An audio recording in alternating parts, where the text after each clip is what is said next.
함께 말씀 붙잡고 기도할 내용은 우리 사역자들이 무엇을 준비해야 되냐? 실제 이 병든 세상을 치유할 수 있는 비밀이 있어야 합니다. 시대가 많이 발전은 했는데 동시에 문제도 같이 발전되고 있습니다. 그래서 현대에 성인병의 가장 중요한 원인이 뭡니까? 현대에 있어서 질병의 가장 중요한 원인은 환경보다도 스트레스라고 하죠. 그래서 스트레스 때문에 모든 문제가 생기기 시작한다. 그만큼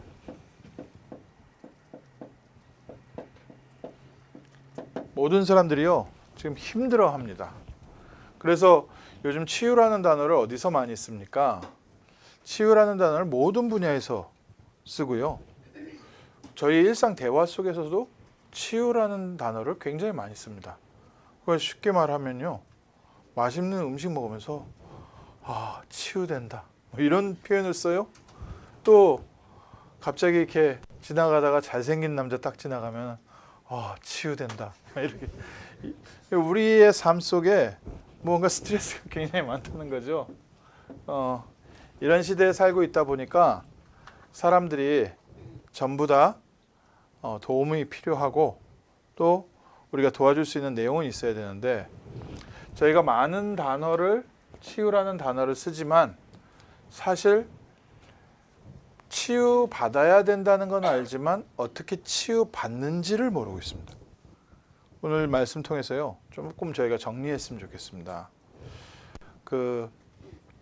질병이라는 부분은 저희가 이래서 병이 생겼다, 저래서 병이 생겼다, 뭐 이런 부분들은 육신적인 것도 있고 마음에 있는 것도 있고 조금 더 정리를 하겠지만요.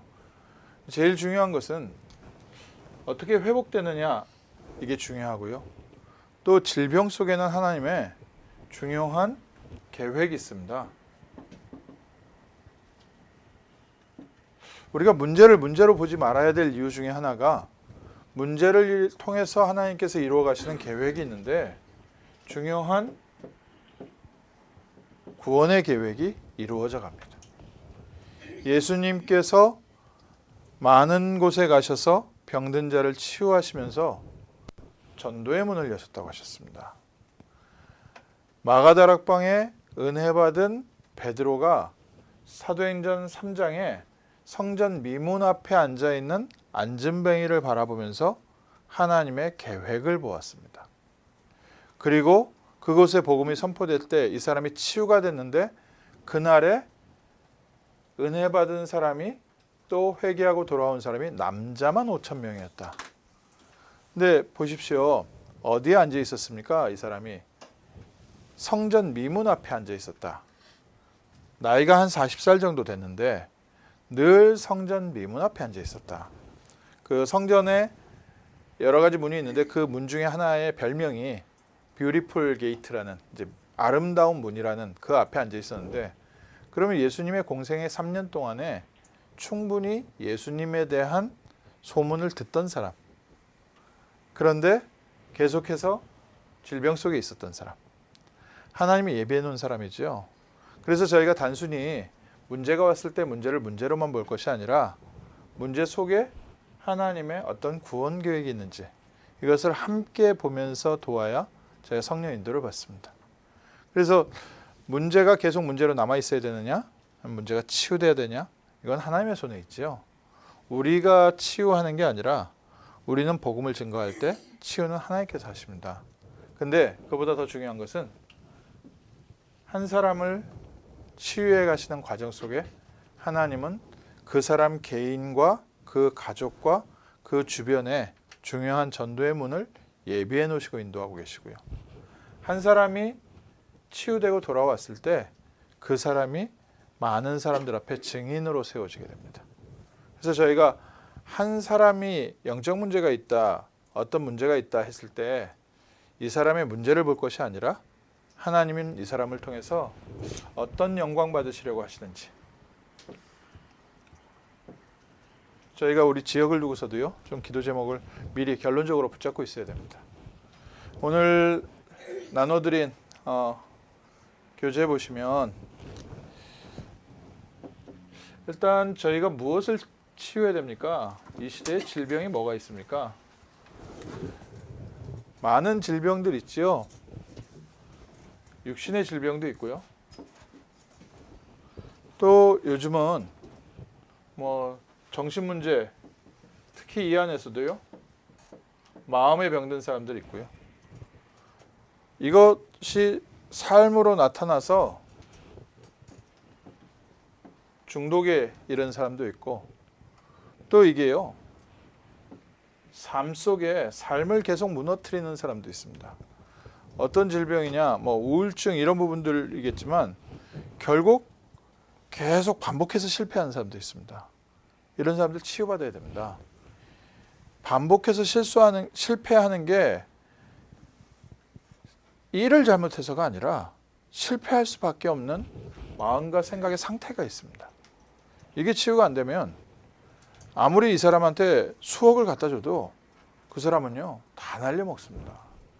아무리 그 주변에 사람이 많아도요, 이게 치유가 안 되면 결국 그 사람의 주변의 사람들에게요 오히려 다 상처받게 합니다. 근데 성경은 무엇을 말하고 있습니까? 이 모든 것 배후에 창세기 3장 상태가 있습니다. 하나님을 떠난 영적 상태. 그 안에서 사탄이요 모든 사람의 영혼을 붙잡고 있습니다. 그러니까 질병은 눈에 보이는 질병도 있고 눈에 보이지 않는 마음의 병 같은 질병도 있고, 또 전혀 사람들이 생각할 땐 질병이라고 생각하지 않고 저 사람 왜 저래 그러는 부분들이 있는데, 이 모든 것들을 우리가 어떻게 치유하냐 이잖아요. 하나님을 떠난 모든 사람은 삶 속에 병들어 있는 부분이 반드시 있습니다. 어떤 사람은요, 이 빈 마음을 어쩔지를 못하니까 술을 먹어요. 사람들은 알코올 중독을 얘기를 하지만 사실 이 사람은 마음이 비어서 그렇습니다. 이 빈 마음을 어쩌다 보니까 술을 먹다 보니까 조금 그게 채워지는 거고요. 병으로 전혀 안 보이는 거. 빈 마음을 채우려고 독서하는 사람들. 빈 마음을 채우려고 시집 보는 사람들. 병으로 안 보이죠? 그 사람의 이 사람은 문학 소년이구나. 뭐 이 사람은 공부를 많이 하는구나. 아니요. 병든 사람들이에요. 그러니까 공부를 계속 끊임없이 하는 사람들이 있거든요. 막 새로운 공부를 계속해가고 자격증 이만큼 따는데도 또 따고, 굉장히 존경스러운 부분도 있지만 잘 봐야 됩니다. 빈 마음 때문에 병들어 있는 거예요. 수도 있습니다. 뭐 그렇게 성실하게 사는 사람들이 문제가 있다는 게 아니라 그런 사람들 속에 병들어 있는데 본인도 병들어 있는지를 몰라요. 특히 워커홀릭, 일 중독 같은 경우에는 사람들 잘 모르죠. 야, 저 사람은 막 그냥 굉장히 열심히 산다. 이 사람 돈에 어마어마한 상처를 갖고 있을 수도 있습니다. 자기의 삶에 무너진 것을 채우기 위해서, 자기의 컴플렉스, 이거 채우기 위해서 일 어마어마하게 하고, 또 자기가 2배, 3배 막 힘들어 죽겠다고 하면서도 일하는 사람들이 있습니다. 왜 하냐? 컴플렉스 때문에요. 그러니까 사람들에게 비춰지는 자기의 모습에 대한 컴플렉스를 갖고 있어가지고 2잡, 3잡 막 피곤해 죽겠는데도, 몸 쓰러져 가는데도 다른 사람들을 위해서 봉사하는 사람들. 질병으로 안 보이죠? 그냥 저 사람 성실한 사람이다, 참 괜찮은 사람이다, 부지런한 사람이다 라고 하는데 사실은 병들어 있습니다. 그래서 그 결과는요 반드시 나타나게 되어 있습니다. 성경은 뭘 말합니까? 이게 사람이요 먼저 이렇게 나타났을 때는 어마어마하게 그 질병이요 발전되어 있는 부분입니다. 분명히 이 병이 되는 과정이 있습니다. 사람의 영적 배경 때문에요. 이것은 우리의 마음과 생각, 삶에 나타나게 되어 있는데, 구원받은 하나님의 자녀도요 예배 놓치면 어느 날부터 삶이 무너지기 시작합니다. 그러니 불신자들에 대해서는요. 뭐 불신자에 대해서는 저희가 병드는 과정 이거 당연하신 거 아니겠습니까? 창세기 3장, 창세기 6장, 창세기 11장. 열심히 자기가 좋은 것을 최선을 다하는 것 같지만 노아 홍수 와서 어느 날 다 재앙으로 무너지고요. 내가 최선을 다해서 높이 쌓은 것 같지만 바벨탑 무너지듯이 하루아침에 무너집니다. 그건 불신자들의 상태고요. 또 내가 성공하기 위해서 우상 숭배하는데 그 뒤에는 영적 문제 따라오고 더 사단이 본격적으로 붙잡으니까 자기 운명에서 못 빠져나오죠. 근데 교회 다니는 사람은 왜 그럴까요? 크리스찬들은 예배가 무너지면요, 어느 날 내 삶이 하나씩 두 개씩 꼬이기 시작합니다. 잘 모릅니다, 사람들은. 자기 스스로도 잘 모르죠. 왜 요즘 나 이렇게 잘 안 풀릴까? 근데요, 희한하죠. 예배 회복하기 시작하면요, 무언가 꼬였던 것들이 풀리기 시작해요. 이게 영적 배경입니다.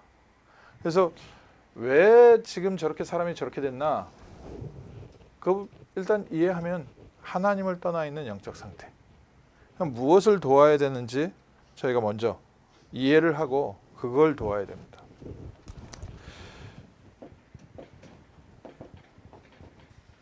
치유는 하나님께서 하시는데 우리가 하나님의 치유를 받을 수 있도록 돕는 안내를 좀 해야 되겠죠. 저도 그 복음 받고 나서 초창기부터 이렇게 정신 문제 있는 사람들, 또 마약 중독, 또 그 귀신 들려 있는 사람들하고 같이 몇 년을 살다 보니까 처음에 훈련 받을 때 그러다 보니까 이제 알게 모르게 경험이 돼서 나중에 이제 정리가 된 거예요. 아, 이런 거구나. 그래서 이렇게 좀 그 정신 문제 있는 사람들 또 영적 문제 있는 사람들 옆에서 돕는데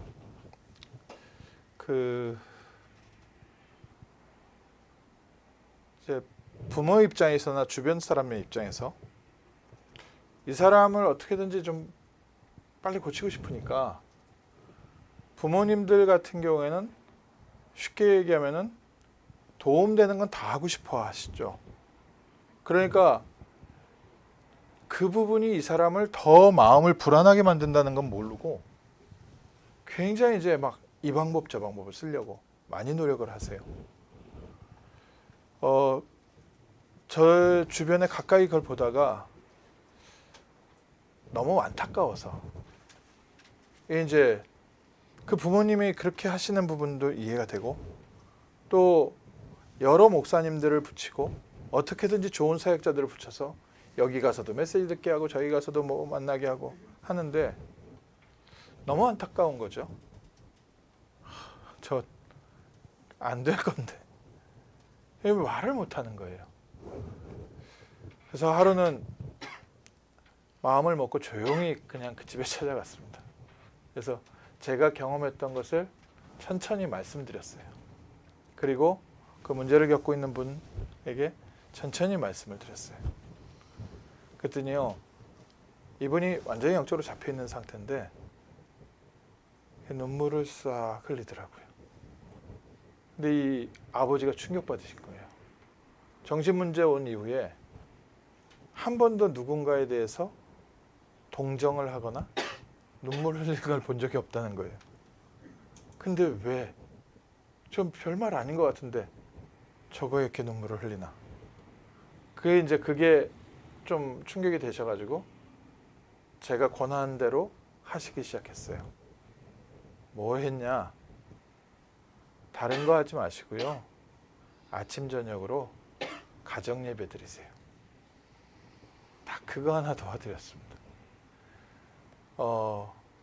지금도 가끔씩 뭐 이렇게 주변에서 연결들이 돼가지고 부모님들이 이제 자녀의 마약 문제 특히 아니면은 뭐 이렇게 삶이 무너진 문제 이런 걸 때문에 부모님들하고 만나보면 부모님들은 어떻게든지 자녀와 저를 만나게 해서 저를 통해서 뭔가를 고쳐줬으면 좋겠다.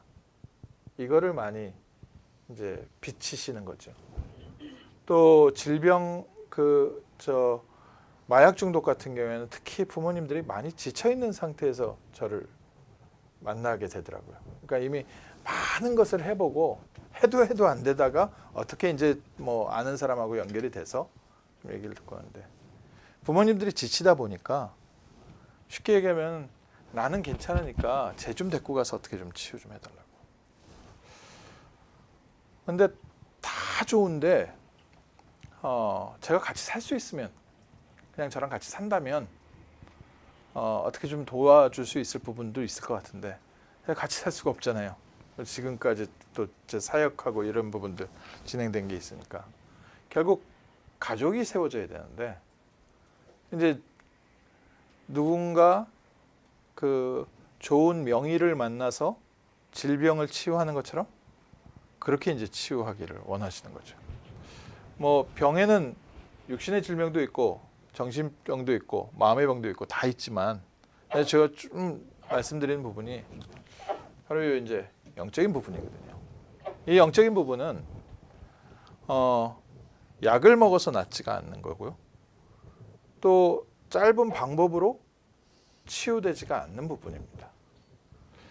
이번에 멕시코에 가서 렘넌트 사역을 하는데, 아무래도 이제 메시지 가운데 이 멕시코의 문제가 뭐냐? 창세기 3장 아니냐? 그래서 이 시대에 복음 전하는 전도자가 필요하다. 메시지를 하고 나는데 그 중에 목사님 한 분이 3일 전에 청소년 한 명을 만났는데 귀신 들려서 그 귀신을 목사님 남편 목사님이 기도해서 쫓아냈다는 거예요. 그래서 그 얘기를 듣고 아마 그 귀신 성경에 쓰여진 대로 자기보다 더 악한 귀신 7을 데리고 들어와서 문제 더 심각해질 겁니다. 그렇게 기도로 나간 귀신은 금방 다시 돌아옵니다. 그때 이 목사님이 깜짝 놀라면서 안 그래도 그 귀신이 나가면서 그 얘기를 했다는 거예요. 나 다시 돌아올 거다. 그러고 나갔대요. 내가 7귀신 더 데리고 들어올 거다.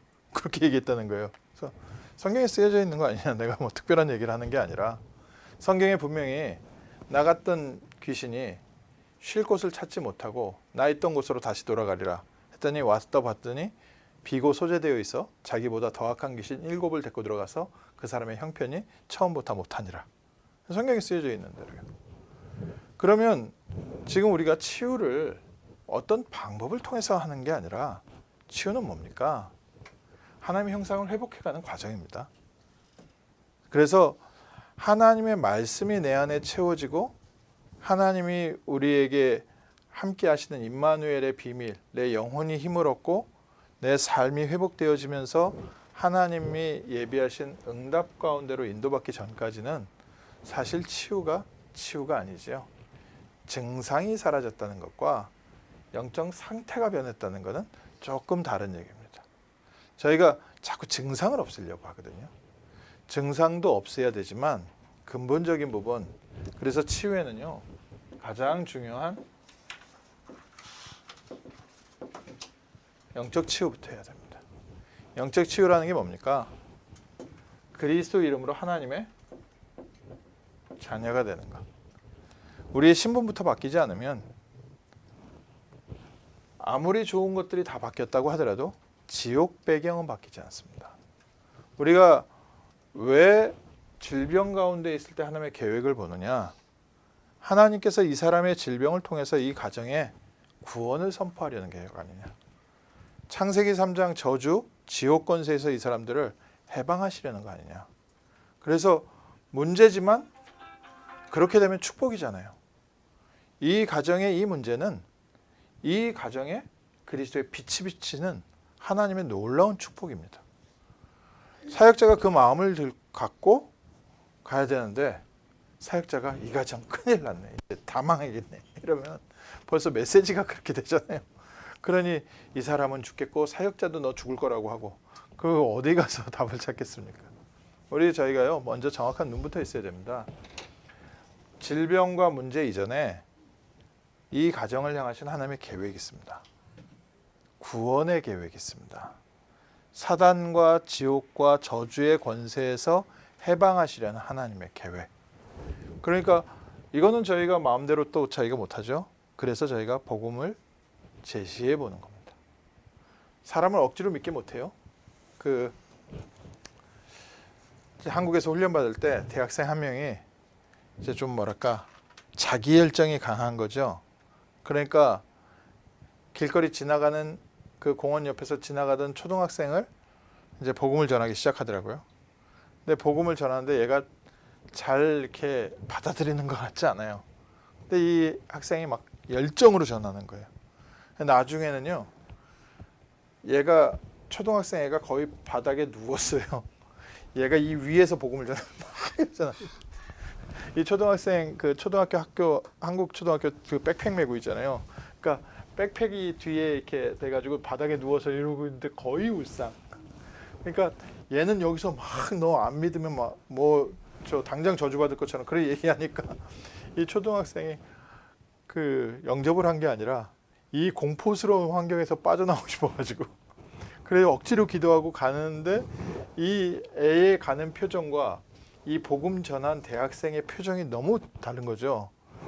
이 영접기도 해주고 가는 애는 어휴 살았다 이런 표정으로 가고 이 영접기도를 시킨 대학생은 아주 만족한 표정으로 생명 전해야 됩니다. 억지로 되는 건 아니고요. 하나님의 계획이 있는데 그 계획이 어떻게 이루어져 가는지 영적 상태 보면서 저희가 그래서 내가 예수도 알고 바울도 아는데 너희는 누구냐? 사도행전 19장에 나와 있는 것처럼 우리가 누리고 있는 구원이 굉장히 중요합니다. 우리가 누리고 있는 이 복음의 비밀이 사단이 알고 있습니다. 그래서 영적 치유를 하기 이전에 먼저 우리가 영적으로 행복하셔야 됩니다. 충만하셔야 됩니다. 그리고 내가 해방되어 있어야 다른 사람도 해방되어 있어요. 그 대학생 친구 같은 경우에 마음의 병이거든요. 자기가 갖고 있는 자기의 이 풀리지 않은 그것을 이 복음 전하는 막 전도로 풀려고 하니까 살리는 복음 전하는 게 아니라 초등학생이 거의 뭐 초중 가서 말릴 수가 없겠더라고요. 얘 대학생의 상태를 아니까 야 그러지 마라 했다가는 저는 순간에 뭐가 돼요? 전도를 방해하는 마귀가 되기 때문에 야, 참 난감하다. 그것을 지켜보고 있어야만 되는. 근데 이게 이제 마음의 병이거든요. 저희가 만약에 사역을 그렇게 한다면 내게 만족되지 않은 그것을 풀기 위해서 사역을 한다면 그것이 복음을 전하는 통로로 쓰임받긴 하지만 시간 지나갈수록 우리 개인의 삶은 무너지게 됩니다. 그래서 먼저 우리가 행복해야 됩니다. 오늘 이 시간에도요. 힘부터 얻으셔야 돼요. 하나님은 이 세상을 치유하시기 위하여 나에게 이 세상을 볼 수 있는 눈을 열어주셨다. 나에게 와 있는 문제, 나에게 있는 어려움이 세상을 볼 수 있는 하나님의 눈을 열어주시는 축복의 과정이었다. 나는 왜 이렇게 힘들고 어렵고 안 됩니까? 하나님이 나를 치유할 수 있는 증인으로 세우기 위하여 나에게 먼저 알게 하시는 과정이다. 우리가 먼저 그 안에서 하나님이 주시는 은혜부터 누리고 있으면요. 그 다음에 조금 도와줘야 되는 것이 여기 나와 있는데 좀 요게 이제 예전 거니까요.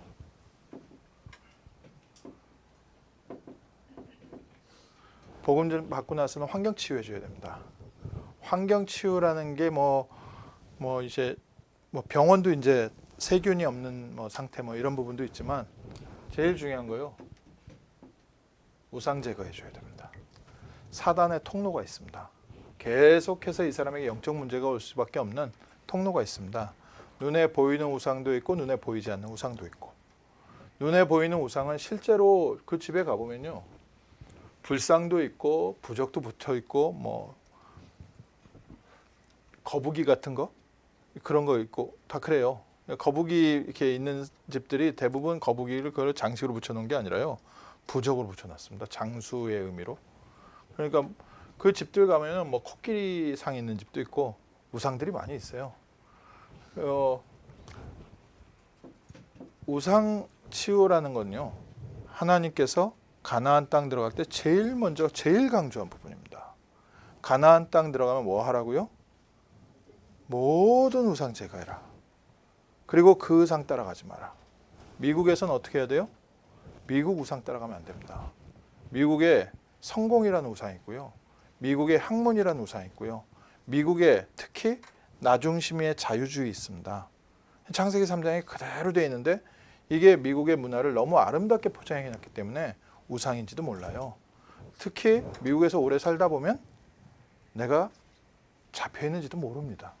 그게 당연한 걸로 여기고 그걸 강조하고 우리 자녀들에게요 그대로 전달하고 있습니다. 근데 의외로 그 정신문제 있거나 좀 중독문제 온 사람들 중에 부모님이 굉장히 바르게 사는 부모님들이 많으세요. 신기하죠? 왜 그래요? 다른 우상을 심으니까요. 이게 이제 점점 아이들한테 눌려가지고요. 아이들이 어느 날 터지는 겁니다. 스트레스 받다가. 그래서 이 우상 제거라는 부분은 참 쉽지 않은 부분이에요. 그 부모님이 생각이 바뀌어야 되는데 그래서 하루아침에 안 된다는 겁니다. 부모님 생각 그대로인데 애가 치유됐다? 집에 가서 또 문제가 생겨요. 좀 저희랑 같이 있으면서 환경이 괜찮아졌다가 집에 하루 갔다 오면 또 돌아오는 겁니다. 그 집에 우상은 그대로 돈이 우상이고 성공이 우상이고 그래가지고 뭐 저희가 신문에서도 접하지 않습니까? 서울대 간 모든 식구들이 다 서울대인데 나만 서울대 못 가가지고 정신문제 온 케이스.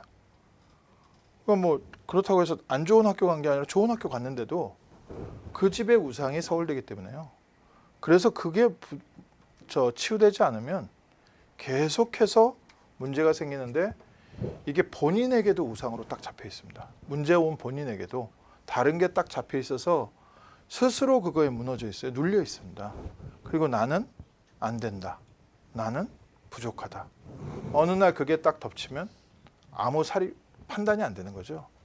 그래서 저희가 도와줘야 되는 부분에 많은 대화를 하면서 조금 그 집에 가서 다락방도 하고 집에 가서 다락방하는 이유 중에 제일 중요한 부분이 바로 이 부분입니다. 우리가 불러서 교회에서 사역하는 거하고요. 이렇게 저희가 모아서 사역하는 것 같고 그 집에 가서 사역을 할 때 뭐가 보이냐면요. 그 집에 우상이 보입니다. 제일 좋은 자리에 뭐가 배치되어 있는지 보면 그 집에 우상 많이 보입니다. 한국 사람들은 제일 좋은 자리에 뭐가 있어요? TV. 그래가지고 한국 사람들은 뭐가 우상이에요? 연예인이 우상이에요. 그래가지고 아예 그냥 가수들 이름도 아이돌이라고 붙여놨어요. 우상이라고. 그러니까 그 영화에서 TV에서 나오는 그것이 삶의 기준이 딱 돼 있어요. 그러니까 하나님 말씀보다 나에게 말씀하시옵소서. 매일 저녁 때 정시기도 하고 또 그 드라마에 나오는 잘생긴 남자 보다가 남편을 보면 오징어고 이제 그게 세상의 우상이 딱 돼 있어가지고. 근데 이런 환경을 가지고 환경 치유가 안 됐는데 그 사람만 자꾸 바꾸려고 하니까 그 환경 속에 다시 들어가서 또 무너지고 어느 정도 사람이 회복되어지고 난 다음엔 괜찮은데 이게 조금 되려고 하는데 이런 환경이 안 되면 결국 돌아갑니다. 그래서 예수 영접시키고 나서는요 좀 많이 돌아봐야 됩니다. 이 사람에게 이 문제가 올 수밖에 없는 영적 문제, 우상이 무엇인지 그러면서 이 사람의 마음 치유하는 겁니다. 마음 치유, 뉴에이지에서 지금 제일 많이 쓰는 단어죠. 마음. 이 마음이 어떤 마음이냐. 세상에서 지금 치유하는 부분은 제일 이 부분을 많이 생각하고 있습니다.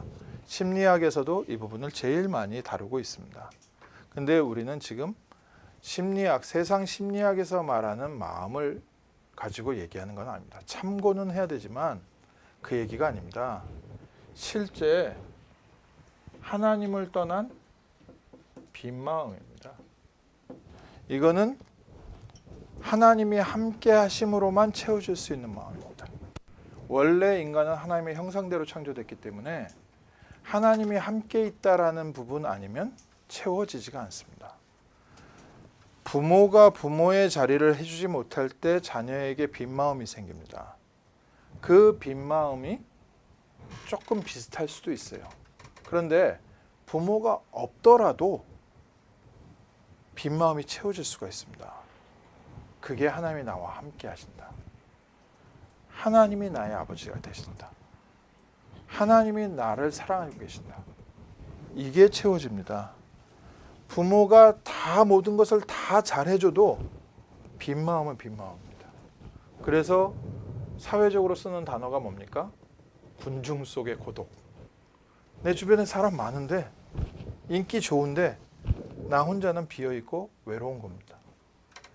그러니까 인간관계가 안 좋거나 부모님 중에 좀 결여가 있거나 또 환경 중에 결여가 있으면 사람들은 나는 이게 결여가 돼서 나는 이게 힘들다라고 얘기하는데 다 있는 사람도 힘들다니까요. 이걸 이해를 해야 저희가 이 마음 치유가 제대로 됩니다. 그러니까 그게 없는 거는 내가 뭔가 빈 부분이 생긴 거는 세상에서 좀 비어 있어서 그 부분에 빈 부분이 핑계는 있지만 그것 때문에 마음이 비어 있는 게 아니라니까요. 마음은 왜 비어 있습니까? 하나님으로 채워져야 되는 부분이 하나님으로 안 채워져 있어서 비어 있습니다. 그래서 이 사람에게요, 하나님의 사랑이 전달되기 전까지는 안 채워집니다. 돈 없는 사람 돈 생긴다고 마음 채워질 것 같습니까? 안 그렇습니다. 돈이 비어서 마음이 빈 게 아니기 때문에요. 사랑 못 받던 사람에게 사랑을 해주면 회복이 어느 정도는 됩니다. 그러나 채워지지 않습니다. 왜 그러냐? 이 빈 마음은 딱 그리스도로만 채울 수 있습니다. 그래서 먼저 우리가 이것부터 체험하셔야 됩니다. 우리에게 부족한 부분은 그리스도를 바라볼 수 있는 축복의 통로입니다. 그것을 통해서 우리는 무릎 꿇게 되고 말씀 듣게 되고 하나님 바라보게 되고 그 안에서 우리가 받는 응답은 뭡니까? 그리스도께서 나와 함께 하신다. 우리가 하나님의 성전인 것과 하나님의 성령이 우리 안에 계시는 것을 알지 못하느냐. 우리의 마음은요, 그리스도께서 함께 하시면서 내가 너를 안다, 너와 함께 있다, 이 음성이 들릴 때 치유됩니다. 그 전까지는요, 사람의 마음은 늘 갈증입니다. 저는 제 마음속이 갈증이었습니다. 채워지지가 않는 겁니다. 늘 부족한 겁니다. 뭔가 목마른 상태로 계속 있었습니다. 어느 한순간이요, 됐다. 그 순간이 온 거예요. 이제 됐다. 그걸 더 이상 필요가 없는 상태. 그전에는 내가 뭔가 결핍돼서 내가 갈증인 줄 알았습니다. 환경이 안 풀려서 갈증인 줄 알았습니다. 그런데 예수님이 내가 너와 함께 있다. 이게 제 마음에 채워지는데 그 다음부터는 더 이상 빈 부분이 없는 겁니다. 사람의 환경에 따라서 이게 좀 중간중간 걸리는 부분이 있어도 그 이후로 빈 마음 없습니다. 늘 채워져 있습니다. 환경이 어려우니까 어렵다 이런 건 있어도요, 제 마음에 부족함 없습니다. 왜냐? 내가 너와 함께 있다. 예수님이 나를 사랑하시는데 무엇이 필요하겠습니까? 이 빈 마음을 우리가 정말 하나님께서 나를 채우신 것을 알아야 사람들에게 빈 마음을 도와주거든요. 아니면 저희가 말해주는 조언이 참 좋은 조언인데도 불구하고 쉽게 얘기하면 이게 없으니까 이걸로 채워주고 이게 없으니까 저걸로 채워주고 그럼 계속 그걸 뭘 채워주는데 끝내는 그 갈증은 사라지지 않습니다. 좋게 생각하자고 하죠. 또 신기하죠. 그 TV에 아이들 문제 있을 때 아이들 행동 바뀌는 거 참 신기합니다. 참, 야, 저런 것이 있구나. 근데요, 개 행동 바꾸는 게 저는 더 신기하더라고요. 그 개 대통령 이 사람 나와가지고 개 몇 번 이렇게 하고 나니까 개가 쫄쫄쫄 하는데, 이야, 참 신기하다. 개도 바꾸니까 사람 심리학으로 바꿀 수 있는 게 얼마나 많겠습니까? 이건 대화가 안 통하는 개도 바꾸는데 사람이 대화가 통하는 사람하고 얘기해서 바꿀 게 얼마나 많겠습니까? 그래도 이건 안 채워집니다. 우리에게 조금의 변화, 겉의 변화는 있어도요. 빈 마음은 오직 하나님으로만 채울 수 있습니다. 그리스도께서 지금 나를 사랑하시고 나와 함께 하신다. 이 은혜 누리십시오. 또 우리가 저녁마다요. 이거 채우셔야 됩니다. 아니면 밤에요. 잠 못 잡니다. 밤에 잠이 옵니까? 이게 비어가지고요. 뭘 해도 해야 되는 거죠. 그러니까 이 빈 마음이 채워지지 않기 때문에 그 자리에 술로 채우든지 그 자리에 친구로 채우든지 아이들 그 자리에 게임으로 채우고 있거든요. 무언가 자꾸 다른 걸로 채우고 있으니까 밤잠 못 자는 거죠.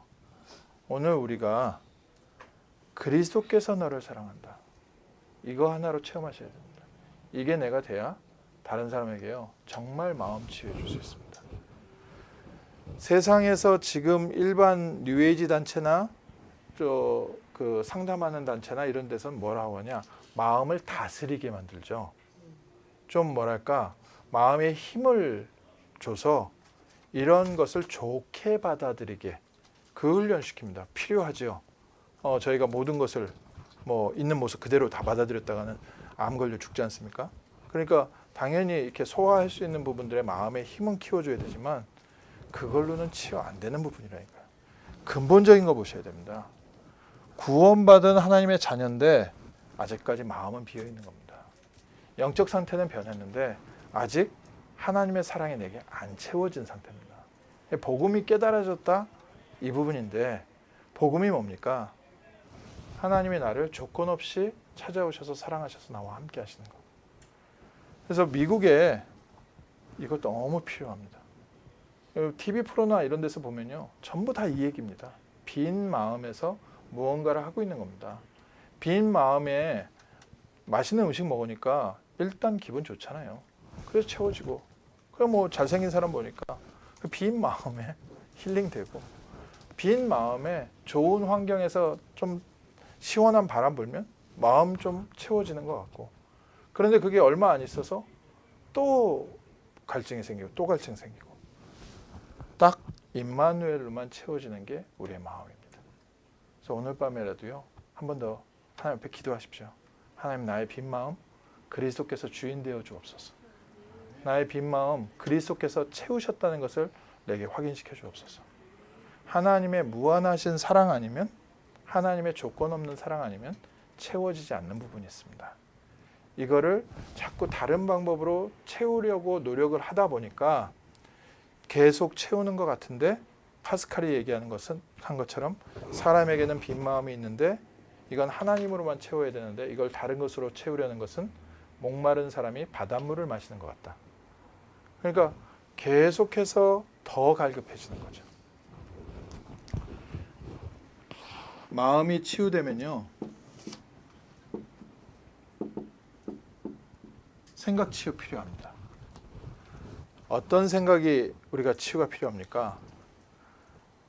학교에서 모든 것이 뭡니까? 나 중심. 그래서 학교에서 가르쳐주는 이 모든 교육이 틀렸다가 아니라 세상에서 바벨탑 쌓는데 심부름하는 걸 가르쳐놨거든요. 바로왕 밑에서 노예생활 잘하는 것을 학교에서 교육시킵니다. 그 현장을 살리러 가도록 만드는 게 아니라 그 현장에 필요한 사람이 되도록 교육을 시켜놨어요. 그래서 이 생각 안 바뀌면요. 직장 보스 밑에서 스트레스 받다가 죽습니다. 요즘도 얼마나 수많은 사람들이 그 회사의 스트레스에서 자살을 합니까? 가족들, 자녀들 생활도 책임져야 되는데 얼마나 힘들면 그 가장이 자살을 하겠습니까? 환경 가운데 얼마나 큰 문제 많습니까? 우리가요 생각 치유해줘야 됩니다. 우리는 먼저 하나님이 함께 하시면서 지금 나의 삶에 우리의 지식마저 새롭게 하시는 하나님의 은혜 속에 들어가야 됩니다. 이제 어떻게 하냐는 한 번 더 제가 말씀을 드릴게요. 뭘 도와줘야 되냐 이 부분을 저희가 일단 알아야 되거든요. BTS 전에 어떤 신학 박사까지 받으신 분이 저한테 BTS 아냐고 물어보더라고요. 잘 모른다고. 그랬더니 BTS 음악을 듣고 많이 치유를 받았다는 거예요. 그래서 저는 신학 박사를 받은 사람이 그 말을 하니까 이제 그때부터 조금 관심을 갖기 시작했어요. 내가 다른 사람이 얘기를 했다 그러면 뭐 모르겠는데 신학 박사를 2개나 받은 사람이 BTS 음악을 듣고 자기가 힘들 때 이렇게 걔네들 너무 특별한 애들이라고 그 BTS 아냐고 그러더라고요. 그래가지고 이제 그 다음부터 BTS를 조금 관심을 갖고 봤지요. BTS의 메시지가 뭡니까? BTS 이렇게 보니까 그거는 뭐 거의 종교더라고요. 팬덤이 엄마와 딸이 같이 좋아해요. 그게 음악이 좋아서 좋고 뭐 이런 게 아니라 처음에는 뭐 얘기하더라고요. 처음에는 춤추는 거 보면서 빠지고 그 다음에 이제 그 아이들 외모 또 그 다음에 그 아이들의 성품 뭐 이런 거 보고 빠지다가 나중에 가사 보고 빠지면 못 빠져나온다고. 근데 그 가사가 뭘 말하는지 아십니까? 가사가 너는 소중한 사람이야. 너 자신을 사랑해라. 너는 가치 있는 사람이야. 그게 가사 내용이에요. 현대에 스트레스 받고 있는 수많은 사람들, 자기의 자신을 찾지 못하는 사람들에게 너는 너 자체로 소중한 사람이야. 가사 내용이 그래요. 전체적인 BTS가 전달하는 메시지가 그 가사에. 그 뒤에 기획자가 어떤 의도를 갖고 기획을 했는지 모르겠는데 그 모든 가사의 기획이 그렇게 되어 있습니다. 그러니까 그 노래를 듣는 저 청소년도 그렇고 아줌마도 그렇고 그래 내가 중요하지. 너는 저 우주 가운데 빛나는 별이야. 그러니까 그 얘기를 듣는데 그냥 가사를 듣다가 갑자기 눈물 쭉 흘리면서 거기서 자기가 위로를 받고 또 학교에서 뭐 왕따 당하던 아이들이 아니면 외모로 눌려있던 아이들이 또 환경에 눌려있던 아이들이 살아야겠다는 생각을 가졌다는 거예요. 그게 이제 지금 현대 뉴에이지의 메시지입니다. 너는 너 자체로 소중하고 너 자신을 사랑해라. 세상이 너를 인정하지 않지만 너는 소중한 사람이야. 굉장히 좋은 말 같잖아요. 그게 바로 창세기 3장 사단이 한 얘기입니다. 생각 빨리 바꿔줘야 됩니다. 우리의 치유는요 그게 아닙니다. 그래서 하나님의 사랑이라는 겁니다. 하나님이 너를 조건 없이 사랑하셨다. 우리가 받은 복이 뭐예요? 하나님이 지옥과 저주와 실패 가운데 죽어야 되는 나 태어나기 전부터 나를 아시고 나를 부르시고 나를 하나님의 자녀 삼으시고 오늘 이 자리에 우리를 불러주셨다는 겁니다. 그래서 소중합니다. 우리 스스로 우리를 소중하다고 하는 게 아니라 하나님이 나를 소중하다고 하셨어요. 그 안에서 우리는 생각 바뀌어야 돼요. 그 안에서 모든 판단 바뀌는 겁니다. 네가 커서 뭐 될래? 너 세상에 아무 쓰다게도 쓸데없는 놈이야. 어렸을 때 조금 우리 문제 일으키면 다 그런 얘기 듣고 자라거든요. 특히 뭐 한국 부모님들 같은 경우에 너 커서 뭐 될래? 이런 얘기만 막 듣는 거죠. 너 그렇게 해서 뭐 나중에 망할 거라고 아주 독한 소리 많이 하잖아요. 하나님은 여러분을 세상에서 가장 귀한 존재라고 하셨습니다. 자기의 외아들 그리스도를 보내서 구원한 하나님의 선택받은 사람입니다. 나의 실력과 나의 외모와 나의 능력과 상관없이 하나님은 조건 없이 우리를 사랑하셨습니다. 에서와 야곱을 선택을 하시는데 하나님은 그 어떤 행위나 선택 전에 하나님이 먼저 우리를 사랑하셨습니다. 우리 복음 받은 사람들에게요, 이거 생각 바꿔줘야 됩니다. 내가 뭘 잘하고, 그러니까 자녀들도요, 어떻게든지 부모한테 사랑받기 위해서 행동합니다.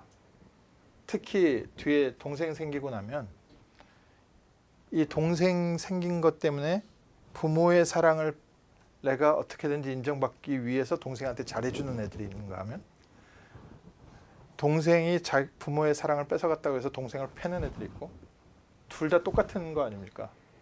근데 어쨌든 내가 무엇을 해야지 하나님께 인정받지?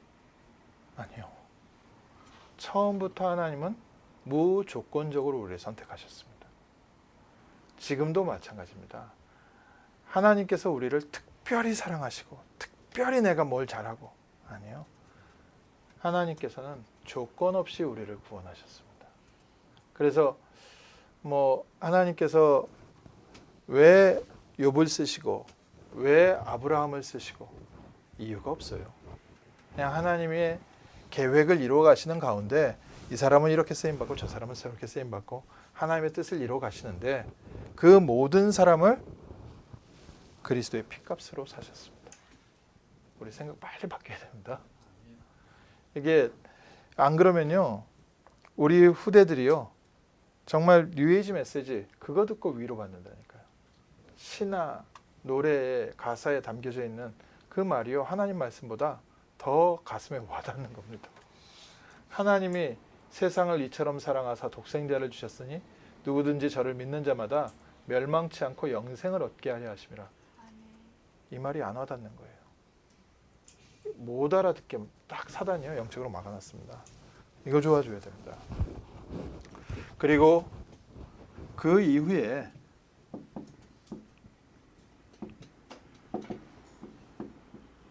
우리 운동이라든지 음식이라든지 이런 것도 도와줘야 되죠. 음식도요, 마음의 병에서 와서 정말 이상한 사람들 얼마나 많은지 모릅니다. 돌을 먹는 사람이 있어요. 어떤 사람은 그 포크 있잖아요. 그 앞에 거를 끊어서 먹더라고요. 그래 뱃속에 어느 날 봤더니 막 포크 그 앞에 끊어진 게 가득 차 있는 거예요. 육신 문제 이전에 마음의 병이죠. 생각의 병이고. 사람이 이런 부분을 모르면 그 사람 행동 치유 자꾸 하려고 하니까 마음 생각 이후에 행동 치유입니다. 그리고 이 사람 먹는 식생활, 다이어트에 대해서 이제 요즘 이렇게 많은 것들을 하다 보니까 결국 마약 통해서 다이어트 하는 부분도 생기는데, 결국에는 음식 조절 안 되는 것도 마음의 병입니다. 사람이 이렇게 먹고 만족감이 딱 돼서 더 이상 안 먹어야 되는데, 이게 뭔가 결여돼 있으면 먹는 걸로 채우거든요. 저희 스트레스 받을 때 이렇게 맛있게 먹고 나면 또 이제 스트레스 풀리고 이런 부분들이 있는데, 이게 날마다 그런다. 그런 건 마음의 병이잖아요. 육신의 질병. 그래서 의사 선생님들이 이렇게 먹으라 하는데 조금 제가 들었을 때는 그냥 제 같은 성격에서는 좀 너무 과하게 이렇게 하지 않나. 좀 사람이 적당하게 잘 먹으면 되는 건데 건강하게 먹으면 되지. 근데 그러면 진짜 건강하게 먹어야 되잖아요. 근데 건강하게 못 먹는 위의 부분을 알려줘야 건강하게 먹기 시작하고, 운동도 필요한 운동 시작하게 되고. 그래서 의사의 도움 받으면서요, 의사가 못 도와주는 부분을 우리가 미리 도와줘야 됩니다. 그래서 의사가 시키는 말 따라갈 수 있을 정도의 마음과 생각은 바뀌어 있어야 될 거 아닙니까? 그 다음에 따라오는 게 삶치유입니다. 삶치유는 어떤 면에서 이 앞에 것 중에 제일 힘든 게 삶치유인 것 같습니다. 삶치유는 어디에서 오냐면은 오래된 습관에서 옵니다. 그래서 어렸을 때부터 해왔던 습관이기 때문에 이거는 마음과 생각이 바뀌었는데 몸은 그쪽과 있어요. 어쩔 수가 없는 거예요. 너무 오래된. 그래서 치유라는 거는 한두 번 안수받아서 치유받고 되는 부분이 아닙니다. 오랜 응답 속에 이루어져 가는 과정이에요. 담배 끊는 사람, 술 끊는 사람 중에 하나님의 은혜로 어느 날 담배가 딱 끊어지는 사람이 있어요. 우리 교회 후안 아저씨 같은 경우에 그런 간증 하시죠.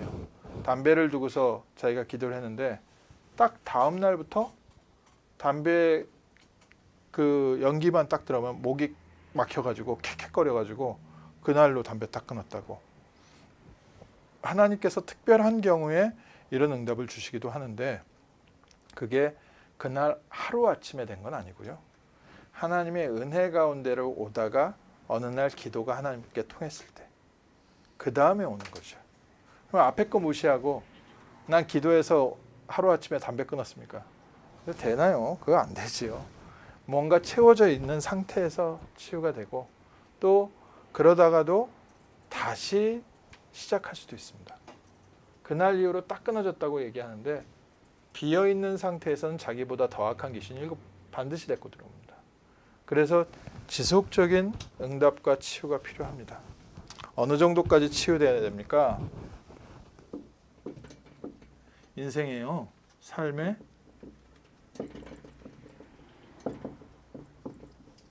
방향까지 치유해줘야 됩니다.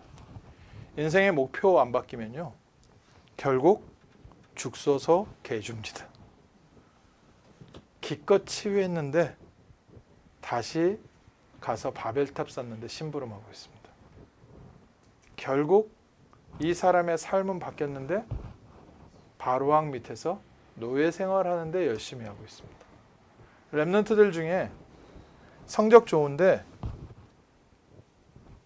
힘들게 교회에서 서포트하면서 성공했는데 하나님 나라를 위해서 사용받는 게 아니라 바로왕 밑에서 심부름하는 렘넌트 출신 세상 성공자들이 작지 않습니다.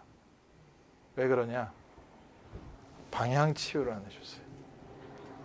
그러니까 뭐 이 앞에 많은 부분도 있겠죠. 부모님의 영향이 있죠. 그거는 부모님의 영향이 제일 크겠지만 부모님이 아무리 좋은 영향을 주려고 해도 본인이 또 세상에서 학교에서 이 부분이 치유가 안 되면 이게 빈 마음이기 때문에요. 빈 마음에서 오기 때문에 다른 걸로 채우게 됩니다. 그래서 하나님이 주시는 유 목사님 말씀하시는 CVDIP 이것까지 치유가 돼야 사람이 치유가 되고 이 이후에 하나님 앞에 증인으로 쓰임 받게 됩니다. 제가 처음에 훈련을 받으면서 이제 정신 문제 있는 사람, 마약 문제 있는 사람하고 살면서 몇 번 말씀드리지만 그 정신 문제 있는 친구가 사람들 많은데 혼자 한쪽에서 시달리고 있고 막 이상한 행동을 하고 있으니까 다른 특히 해외에서 들어온 1.5세, 2세들 같이 있었는데 애들이 너무 이상하고 무섭잖아요. 여기 이상한데 내가 끌려왔나? 막 이런 생각도 들고 하니까 이 친구를 같이 생활을 하는데 할 수 없으니까 말씀 틀어놓고 그 앞에 앉아 있으라고 했는데 이 친구가 이렇게 막 시달리면서 정신문제를 겪으면서 말씀을 듣고 있다가 한 20분 지나고 나면 사람의 제정신이 돌아와서 이렇게 멀쩡해지기 시작하는 거예요. 그걸 몇 번 반복하다 나니까 결국 치유는 하나님의 말씀에 뿌리 내려지는 거였구나. 그러면서 점점점 더 알게 되겠더라고요. 그래서 제가 요즘 강조하는 것은 예배밖에 없습니다. 예배가 회복돼야 결국 모든 게 회복되는구나.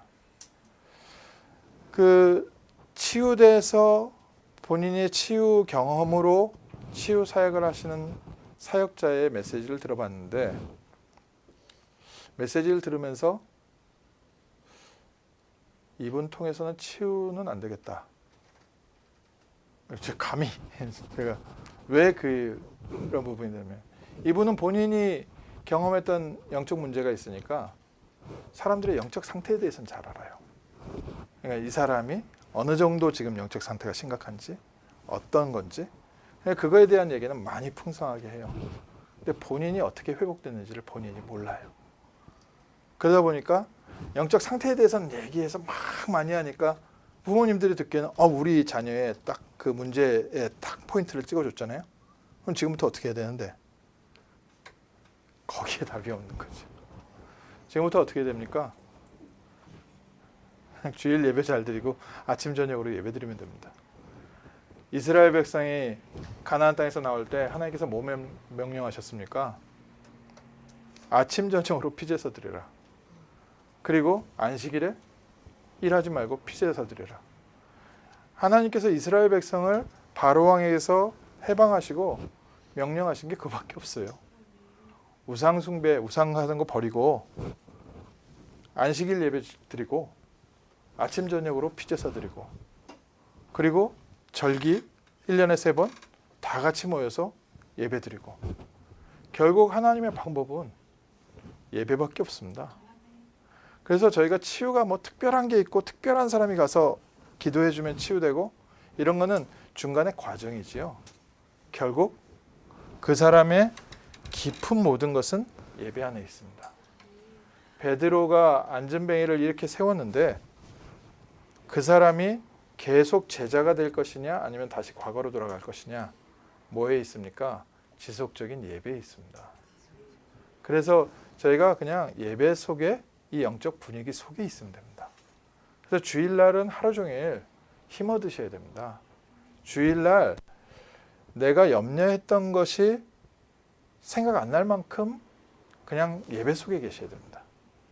염려할 건 얼마나 많습니까? 월요일날 다시 아니면 집에 다시 가서 염려할 망정 주일날 예배 속에 있는 만큼은 영적 분위기 속에서 그냥 행복한 상태에 있어야 돼요. 그 영적인 힘을 얻고 있다가 그게 아침 저녁으로 날마다 예배로 이어지기 시작하면 어느 날 하나님께서 역사하십니다. 그러니까 이거를 체험 못하니까 자꾸 이게 다른 특별한 방법이 뭐가 있을까? 그러니까 치유 사역을 한다고 치유 사역을 하는데 치유 사역이 안 되는 겁니다.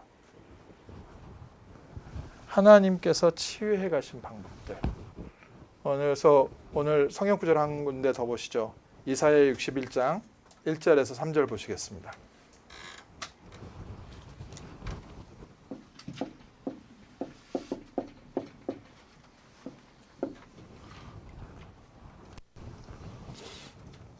이사야서 61장 1절에서 3절입니다. 주 여호와의 영이 내게 내리셨으니 이는 여호와께서 내게 기름을 부으사 가난한 자에게 아름다운 소식을 전하게 하려 하심이라. 나를 보내사 마음이 상한 자를 고치며 포로된 자에게 자유를 갇힌 자에게 노임을 선포하며 여호와의 은혜의 해와 우리 하나님의 보복의 날을 선포하여 모든 슬픈 자를 위로하되 무릇 시온에서 슬퍼하는 자에게 화관을 주어 그 죄를 대신하며 기쁨의 기름으로 그 슬픔을 대신하며 찬송의 옷으로 그 근심을 대신하게 하고 그들이 의의 나무 곧 여호와께서 심으신 그 영광을 나타낼 자라 일컬음을 받게 하려 하심이라. 하나님이 우리를 치유자로 부르셨습니다. 그래서 먼저 치유의 은혜를 누리십시오. 우리가 치유할 수 있는 근거는 이렇습니다. 이사야서 53장 5절 6절 누구든지 치유 사역할 수 있습니다. 누구든지 도울 수 있습니다. 왜냐? 예수님께서 그가 채찍에 맞음으로 우리가 나음을 입었도다. 그리스도께서 모든 문제를 해결하셨기 때문에 그리스도를 선포하는 그 현장에 하나님께서 역사하십니다. 오늘부터 주변에 어려움 겪고 있는 분들은 정말 그리스도의 복음 안에서 예배 도와주십시오. 제 성격이겠지요. 정말 도와줘야 되는데 못 도와주는 게 하나 있습니다. 이게 정말 도와줘야 될 것은 예배부터 바꿔줘야 되거든요. 제가 못하는 거. 왜냐하면 이제 여러 가지 관계를 보면서 좋게 말하는 겁니다. 정말 도와주고 싶은 마음에는 예배부터 바꾸라고 얘기하고 싶은데 이 말을 하면 오해가 돼서 오히려 사단의 통로가 되니까 그 말을 못하는 거죠. 몇 번 그렇게 얘기한 적 있어요. 근데요, 가장 확실해요. 뭐부터 성공하셔야 되냐? 주일 예배부터 은혜 받으셔야 돼요. 하나님께서 내게 주시는 주일 예배, 그리스도 안에서 주시는 힘을 얻고 그게 평일로 이어지기 시작합니다. 그래서 아침 저녁으로 피제사 드려라. 그래서 유 목사님이 요즘 393을 가지고 아침에는 힘을 얻고 저녁에는 답을 얻으라고 하죠. 그리고 이것을 낮 시간에 전달하는 겁니다. 그 안에서 하나님의 중요한 갱신이 세워지고요. 힘을 얻는 시간이 없으면 하루 종일 시달리는 거죠. 답이 없으면 가서 전달할 게 없습니다. 그래서 아침 저녁으로 예배에 승리하시라. 그래서 짧게라도 주일 말씀 하세요. 그러니까 내 생각 속에서도 확인하시면 돼요. 이번 주에 뭡니까? 237. 그래서 오늘도 237의 현장을 확인하고 왔습니다. 그래서 237을 위한 망대를 확실하게 세웠습니다. 내용은 뭐냐? 237을 위하여 준비를 해라. 뭘 준비하냐? 복음을 준비해라. 그러면 제일 좋은 방법은 뭐예요? 알류에 들어가라. 준비해야 되니까. 망대죠. 237의 구체적인 응답. 플로튼을 살리는 가장 중요한 방법이 뭡니까? 제가 오늘 얘기했던 거 짧게 해줄게요. 지역을 살리는 열쇠가 있습니다. 지역을 살리는 열쇠는 뭐예요? 이 지역 살릴 제자가 세워져야 돼요. 이 제자가 세워지려면 어떻게 됩니까? 훈련받고 준비돼야 돼요. 그래서 복음이 확실해져야 됩니다. 예배 승리하셔야죠. 그리고 훈련받아야 됩니다. 그래야 하나님께서 지역에 예비되어 있는 다음 전도문을 여십니다. 그래서 준비하기에 가장 좋은 것이 어디냐? 자, 하나님께서 지혜로 응답하실 줄 믿습니다. 마음과 생각을 주실 줄 믿습니다. 자, 기도하겠습니다. 하나님, 정말 영육 간에 병들어 있는 이 시대, 환경마저도 병든 이 시대를 살릴 치유자로 저희를 부르시고, 먼저 저희에게 하나님이 함께 하시는 은혜와 힘과 능력을 체험하게 하시고, 이 복음의 능력을 가지고 모든 묶인 자들을 해방시키는 전도자의 자리, 치유자의 자리로 불러주심을 감사합니다. 먼저 저희가 하나님이 주시는 새 힘을 얻는 예배자가 되게 하시고 증인 되게 하셔서 우리의 삶 속에서 하나님이 함께 하시는 임마누엘을 누리며 우리 지역을 살리는 증인 되게 하시고 우리 후대를 살리는 증인 되게 하시고 또 하나님 한 시대에 전도운동의 중요한 깃발을 들어 237 5천종족 살리는 증인 되게 하옵소서. 이번 주간 정말 하나님께서 우리가 기도해야 될 중요한 현장을 보게 하시고 현장을 위하여 준비하는 중요한 결단 있는 복된 한 주간 되게 하옵소서. 주 예수 그리스도 이름으로 기도합니다. 아멘.